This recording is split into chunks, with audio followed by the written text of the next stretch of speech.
Hi friends, संस्कृतशाला में आपका स्वागत है और मैं हूं सोनल मदनानी। लास्ट वीडियो में हमने रुचिरा भाग 1 का द्वितीय पाठ शब्द परिचय 2 का हिंदी अनुवाद देखा था। आज हम इसका सॉल्यूशन अर्थात अभ्यास देखेंगे। तो पेन और पेपर लेकर तैयार हो ना? आइए चलो शुरू करते हैं। प्रश्न 1, उच्चारणम कुरुत अर्थात उच्चारण कीजिए। तो चलो साथ में इसका उच्चारण करते हैं।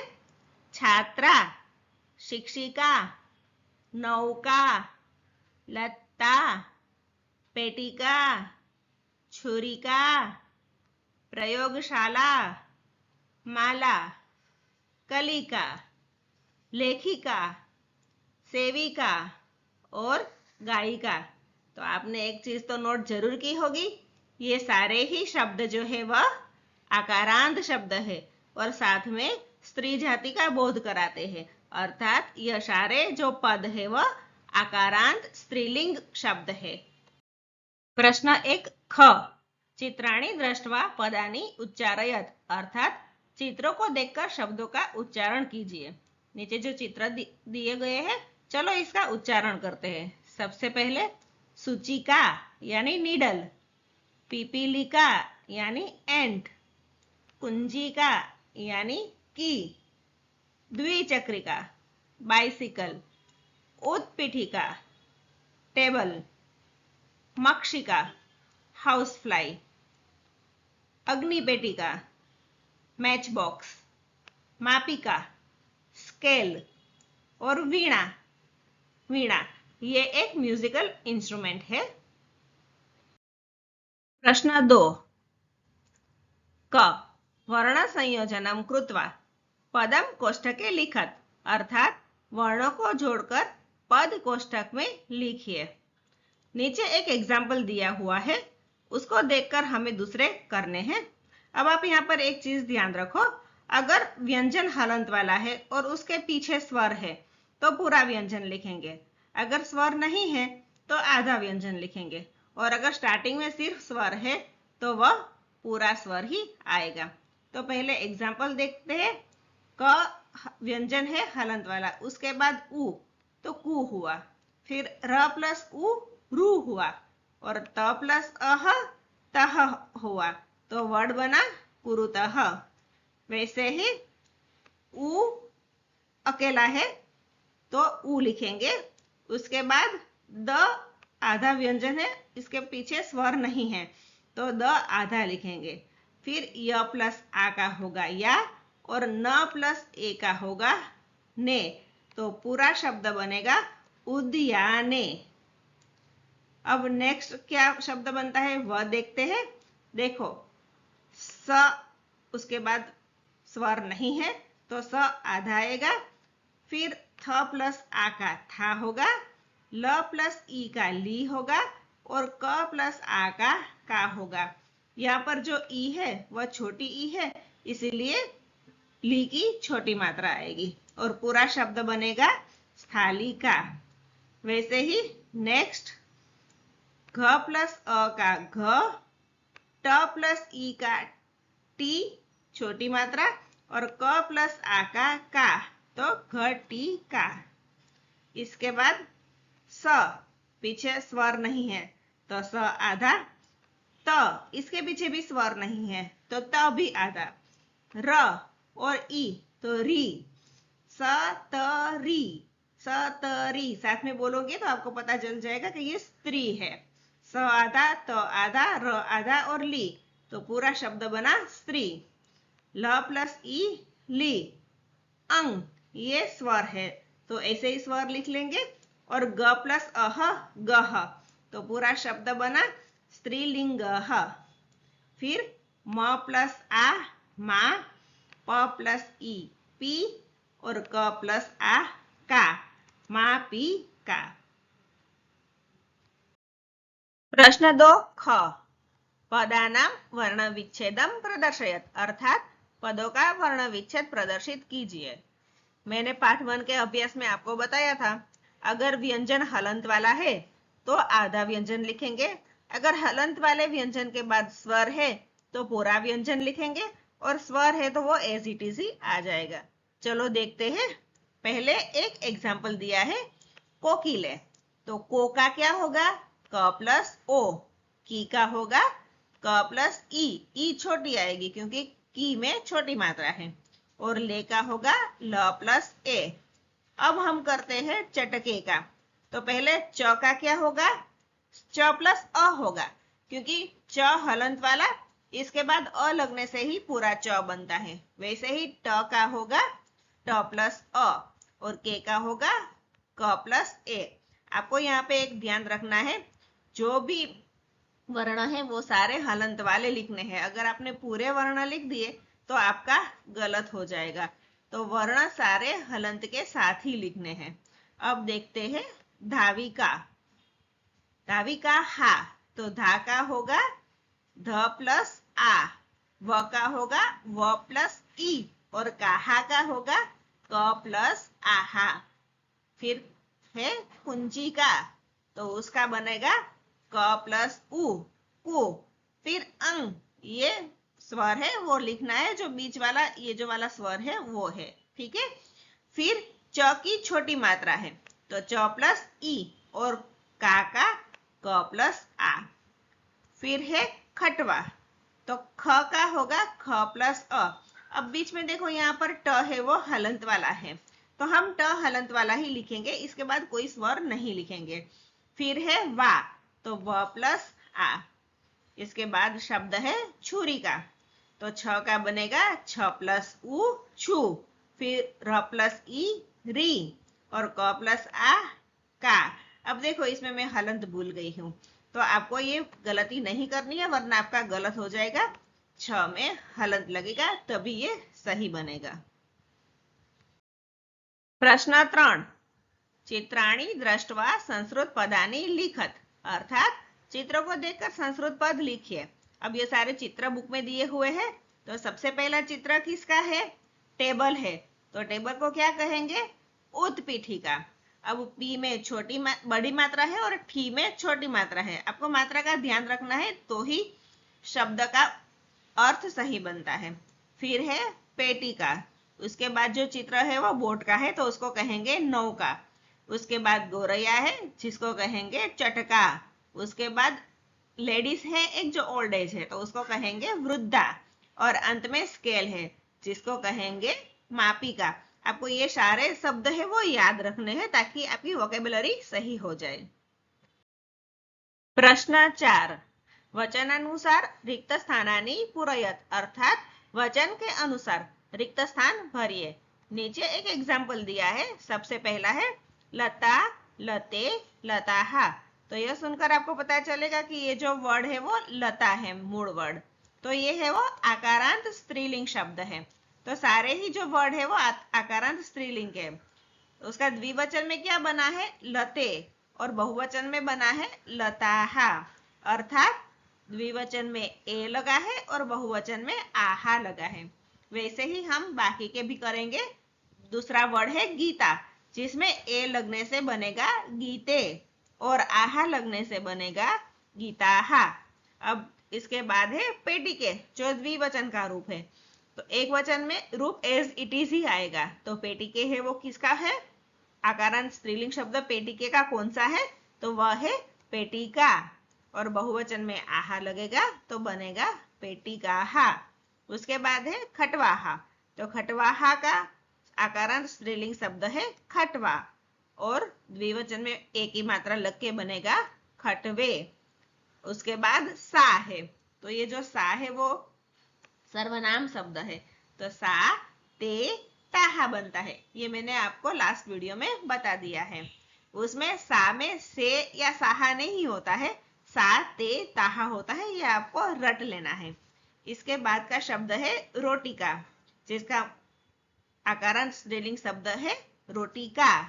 द्विवचन में बनेगा रोटी के और बहुवचन में बनेगा रोटिकाहा। तो आपको ये ध्यान रखना है कि जो एक वचन रूप है वो एज इट इज ही आएगा, द्विवचन में एक ही मात्रा लगेगी जो मैंने यहाँ पे आपको बता दिया है, और बहुवचन में आहा लगेगा। ठीक है, तो इस तरह से आप इसे याद कर लो। प्रश्न 5, कोष्ठकात उचितम शब्दम चित्वा वाक्यम पूरयत, अर्थात कोष्टक से उचित शब्द चुनकर वाक्य पूरा कीजिए। Complete the sentences bye picking out the appropriate word from the brackets. अब एक एग्जांपल दिया है, डैश पठती, जिसमें डैश में बालिका लिखा है, कोष्टक में बालिका और बालिका दो दिए हैं, जिसमें से उन्होंने बालिका लिखा है, क्योंकि ये जो पठती है वह क्रियापद है। क्रियापद में एक वचन में ती, द्विवचन में तह और बहुवचन में अंति होता है। तो हम यही देखकर ती तह अंति क्या आया है वही देखकर बाकी के रिक्त स्थान भी भरेंगे। तो दूसरा है क डैश चरतः। अब इसमें अजा और अजय दिया हुआ है और क्रियापद है तह है, ती तह अंति होता है, वैसे अजा अजय अजाहा होता है। तो आंसर में आएगा अजय। फिर आगे है दूसरा डैश संति, द्विचक्री के या द्विचक्रिका। तो मैंने आपको बताया ती तह अंति होता है, तो यहाँ पर अंति है, तो बहुवचन का रूप आएगा जो है द्विचक्रिका। आंसर बनेगा द्विचक्रिकाः संति।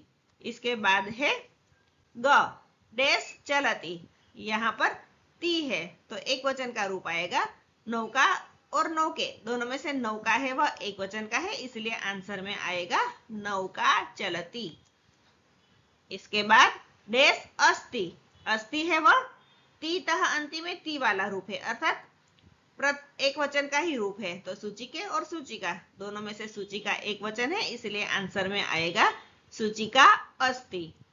इसके बाद है अंग डैश उत्पतंती। अब यहाँ पे अंति है तो जो बहुवचन का रूप है, और मक्षिकाः और मक्षिके उसमें से मक्षिका बहुवचन का रूप है, तो आंसर में आएगा मक्षिकाः।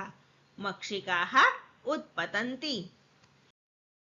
प्रश्न 6 सा ते ताः इत्येभ्यः उचितं सर्वनाम पदं चित्वा रिक्त स्थानानि पूरयत, अर्थात सा ते ताः इनमें से उचित सर्वनाम पद चुनकर रिक्त स्थान भरिए। तो आपको यहाँ पे पता होगा कि जो सा है वह एक वचन का रूप है, ते द्विवचन है और ताहा बहुवचन है। तो हम सेंटेंस देखकर डिसाइड करेंगे कि कौन सा आएगा। एग्जाम्पल दिया है लता अस्ति, तो सा अस्ति, यहाँ पर लता एक वचन है इसीलिए एक वचन वाला सा आएगा। अब दूसरा सेंटेंस है महिलाः धावन्ति, तो अब महिलाः है वह बहुवचन का रूप है, तो इसमें से बहुवचन वाला आएगा ताः। इसके बाद है सुधा वदति, तो डैश वदति। अब यहाँ पर सुधा है वह एक वचन का है, तो एक वचन वाला रूप आएगा आंसर में सा वदति। इसके बाद है जीवनी के दौलतः, तो यहाँ पर जीवनी के है, यह एक ही मात्रा है तो द्विवचन का रूप है, आंसर में भी द्विवचन वाला रूप आएगा ते। आंसर आएगा ते दौलतः। इसके बाद है पिपीलिकाः चलन्ति, यहाँ पर पिपीलिकाः है जो बहुवचन का रूप है, इसलिए आंसर में भी बहुवचन वाला रूप आएगा ताः। इसके बाद है चटके कुंजतः, यहाँ पर चटके जो द्विवचन का रूप है, तो द्विवचन वाला रूप आएगा ते। आंसर आएगा ते कुंजतः। प्रश्न 7 मंजुषात् कर्तृपदं चित्वा रिक्त स्थानानि पूरयत, अर्थात मंजुषा से कर्ता पद चुनकर रिक्त स्थान भरिए। अब जो मंजुषा अर्थात हेल्प बॉक्स उसमें वर्ड दिए हैं लेखिका, बालकः, सिंहः, त्रिचत्रिका और पुष्पमालाः। इसमें से एक जो बालकः है वो अकारांत पुल्लिंग शब्द है, बाकी सारे आकारांत स्त्रीलिंग शब्द है। अब लेखिका है वह एक वचन का रूप है, सिंहः बहुवचन का रूप है, त्रिचत्रिका भी एक वचन है और पुष्पमालाः बहुवचन है, और ये जो बालकः है वह भी एक वचन का ही रूप है। अब हम पहले सारे सेंटेंस देख लेते हैं, फिर डिसाइड करते हैं कि इसमें कौन सा आएगा। पहला सेंटेंस है डैश संति, अर्थात है। अब क्या है, सब कुछ हो सकता है, तो लास्ट में देखते हैं कि आंसर कौन सा आएगा। दूसरा है डैश पश्यति, देख रहा है। तीसरा है डैश लिखति, लिख रहा है। उसके बाद है डैश गर्जति, गर्जना कर रहा है। और अंत में है चलती, चल रहा है। अब देखो यहाँ पर आप एक मार्क करोगे तो संति और गर्जंती, ये दो है वो दोनों बहुवचन के रूप है। संति मतलब है और गर्जंती मतलब गर्जना करते हैं। अब यहाँ पर भी हमने देखा था कि बहुवचन वाले रूप कौन से हैं? दो है, एक तो है सिंहाहा और दूसरा है पुष्पमालाहा। ठीक है, तो अब यहाँ पर सिंहाहा में गर्जना करते हैं तो गर्जंती में सिंहाहा आएगा और संति में पुष्पमालाहा आएगा। तो डैश संति का आंसर होगा पुष्पमालाहा संति। वैसे ही दूसरा जो है वो है लिखती और पश्यति और चलती, तीनों है। तो लिखने का काम कौन करता है? तो लिखने का काम करेगा लेखिका, तो यहाँ पर आएगा एक वचन का लेखिका लिखंती। और चलने का काम कौन करेगा? तो वो करेगा त्रिचक्रिका। और देखने का काम कौन करेगा? तो वो करेगा बालकः, क्योंकि त्रिचक्रिका यानी कि रिक्शा, ऑटो रिक्शा, वो देख नहीं सकती है, वो चल सकती है। तो डैश पश्यति, देखेगा कौन? बालकः, तो आंसर आएगा बालकः पश्यति, दोनों ही एक वचन है। डैश लिखति, तो लेखिका लिखति। डैश गर्जन्ति, तो सिंहाहा गर्जन्ति। और डैश चलती, वहां पे आएगा त्रिचक्रिका चलती। ठीक है, तो आप इस तरह से डिसाइड कर सकते हो। पहले सारे ही सेंटेंस देख लो, उसके बाद मंजूषा से कौन सा वर्ड आएगा वो डिसाइड करो। प्रश्न 8, मंजूषातः कर्तृपदानुसारं क्रियापदं चित्वा रिक्त स्थानानि पूरयत। अर्थात मंजूषा से कर्ता पद के अनुसार क्रियापद चुनकर रिक्त स्थान भरिए। मंजूषा यानी कि हेल्प बॉक्स, हेल्प बॉक्स में क्रियापद दिए हैं जो है गायतः अर्थात गाना गाती है, नृत्यति अर्थात नृत्य करना, लिखंती अर्थात लिखना, पश्यंती अर्थात देखना, और विहरतः यानी घूमना। इसमें से ये जो नृत्यति है वह एक वचन का रूप है। इसके बाद गायतः और विहरतः ये दोनों द्विवचन के रूप है। और लिखंती और पश्यंती ये दोनों बहुवचन के रूप है। अब हम कर्ता पद के अनुसार कौन सा वचन आएगा ये डिसाइड करेंगे। पहला है सौम्या डैश। अब ये सौम्या है वह एक लड़की है और वह एक वचन का रूप है, तो इसमें एक वचन वाला एक ही है नृत्यति, तो आंसर आएगा नृत्यति। इसके बाद दूसरा सेंटेंस है चटके डैश। अब ये चटका है वह द्विवचन का रूप है। यहाँ पर द्विवचन के दो रूप है, गायतः और विहरतः, तो बेस्ट ऑप्शन है वो विहरतः है, इसलिए आंसर आएगा विहरतः। चटके विहरतः यानी कि गोरैया घूम रही है। तीसरा है बालिके डैश। अब ये जो बालिका है वह भी द्विवचन का ही रूप है। विहरतः तो चटका के साथ आ गया, तो यहाँ पे आएगा गायतः, बालिके गायतः यानी कि बालिका लड़की है वो गाना गा रही है। उसके बाद है छात्राहा डैश। अब छात्राहा जो है वह बहुवचन का रूप है। अब यहाँ पर बहुवचन के दो है, लिखंती और पश्यंती, तो छात्राहा के साथ बेस्ट ऑप्शन आएगा लिखंती, तो छात्राहा लिखंती मतलब स्टूडेंट्स लड़कियां है वो लिख रही है। इसके बाद है जनाहा डैश। तो बाकी बचा ऑप्शन जो है पश्यंती यानी कि देख रहे हैं, लोग है वो देख रहे हैं, तो जनाहा पश्यंती। इस तरह से आप कर्तृपद देखकर क्रियापद लिख सकते हो। तो यह है हमारा पार्ट 2 का पूरा solution. Thanks for watching. Please like, share and subscribe my channel.